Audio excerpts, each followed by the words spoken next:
হাসিনা পালিয়ে যাওয়ার পর বাংলাদেশের একটি দল নিজেদেরকে দেশের মালিক বলে গিয়েছেন। তারা মনে করছেন আওয়ামী লীগ নাই, আমরাই তো এখন। এবং এটা মনে করেই তারা নিজের মনে করেই এই সকল কর্মকাণ্ড তারা এখন চালিয়ে যাচ্ছেন। দেখেন, আমরা দীর্ঘদিন একসাথে আন্দোলন করেছি। আমরা তো এইভাবে আগে কোন সময় নামিনি, বিশেষ করে 5ই আগস্টের পরে। আমরা কেন নামলাম আজকে?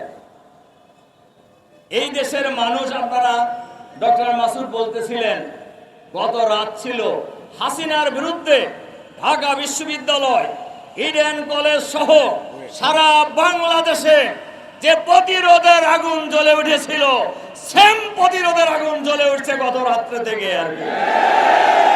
এবং আপনারা লক্ষ্য করেছেন সারা বাংলাদেশেই এই চাঁদাবাদের বিরুদ্ধে, হত্যাকাণ্ডের বিরুদ্ধে, দুর্নীতির বিরুদ্ধে বিক্ষোভ মিছিল হচ্ছে। কিন্তু এই মিছিল তো হওয়ার কথা ছিল না।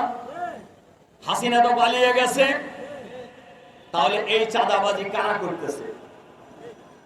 আপনারা নির্বাচন চান দৈনিকই, চাঁদাবাজের বিরুদ্ধে কথা বলেন না কেন? আপনারা নির্বাচন চান, আপনারা এই হত্যাকাণ্ডের বিরুদ্ধে কেন কথা বলেন না?